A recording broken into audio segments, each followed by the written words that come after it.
जय श्री कृष्णा। आज मैं आपको निर्जला एकादशी की कथा सुनाऊंगी।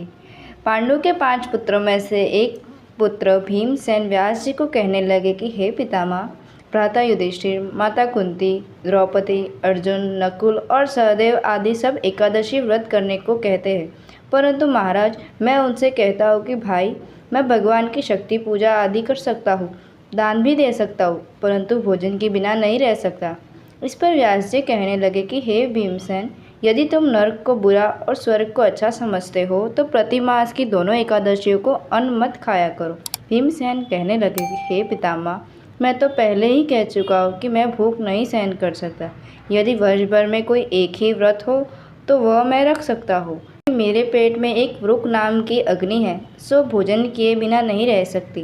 भोजन करने से वह शांत रहती है, इसलिए पूरा उपवास तो क्या, मैं एक समय भी भोजन किए बिना नहीं रह सकता।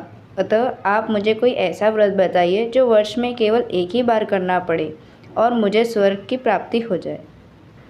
श्री व्यास जी कहने लगे कि हे पुत्र, बड़े बड़े ऋषियों ने बहुत शास्त्र आदि बनाए हैं, जिनसे बिना धन के थोड़े परिश्रम से ही स्वर्ग की प्राप्ति हो सकती है। इसी प्रकार शास्त्रों में दोनों पक्षों की एकादशी के व्रत से मुक्ति के लिए रखा जाता है। व्यास जी के वचन सुनकर भीमसेन नरक में जाने के नाम से भयभीत हो गए और काँपकर कहने लगे कि अब मैं क्या करूं? मास में 2 व्रत तो मैं नहीं कर सकता। हाँ, वर्ष में कोई एक व्रत करने का प्रयत्न अवश्य करूंगा।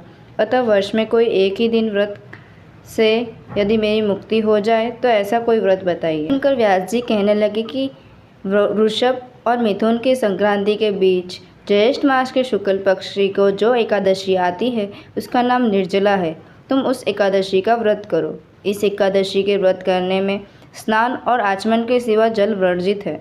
आचमन में 6 मासे से अधिक जल नहीं होना चाहिए, अन्यथा वे मद्यपान के जैसा हो जाता है। इस दिन भोजन नहीं करना चाहिए, क्योंकि भोजन करने से व्रत नष्ट हो जाता है। यदि एकादशी को सूर्योदय से लेकर द्वादश के सूर्योदय तक जल ग्रहण न करे तो उसे सारी एकादशियों के व्रत का फल प्राप्त होता है।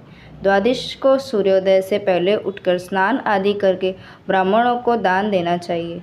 इसके पश्चात भूखे ब्राह्मणों को भोजन कराकर फिर भोजन कर लेना चाहिए।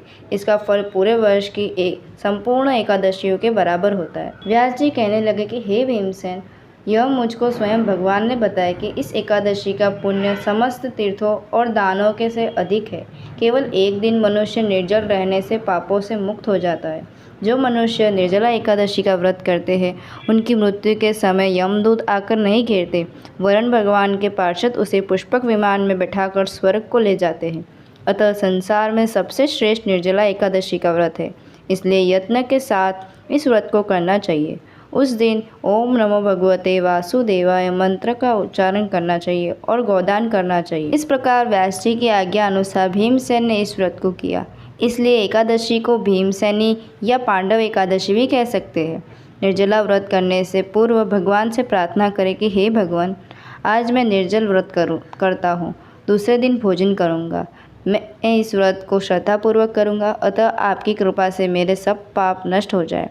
इस दिन जल से भरा हुआ एक घड़ा वस्त्र से ढककर स्वर्ण सहित दान करना चाहिए। जो मनुष्य इस व्रत को करते हैं उनको करोड़पति सोने के दान का फल मिलता है, और जो इस दिन यज्ञादिक करते हैं उनका फल तो वर्णन भी नहीं किया जा सकता।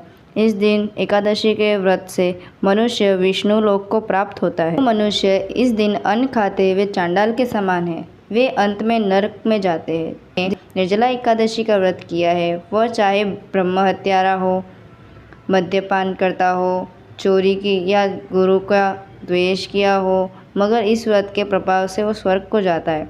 हे कुंती पुत्र, जो मनुष्य या स्त्री श्रद्धापूर्वक इस व्रत को करते हैं उन्हें अग्निलिखित कर्म करने चाहिए। प्रथम भगवान का पूजन, फिर गोदान, ब्राह्मणों को मिष्टान व दक्षिणा देनी चाहिए तथा जल से भरे कलश का दान अवश्य करना चाहिए। निर्जला के दिन अन्न, वस्त्र, उपासन आदि देना चाहिए। जो मनुष्य भक्तिपूर्वक इस कथा को पढ़ते या सुनते हैं उन्हें निश्चय ही स्वर्ग की प्राप्ति होती है। राधे राधे। अगर आपको यह कथा अच्छी लगी हो तो मारवाड़ी संग्रह चैनल को सब्सक्राइब करें।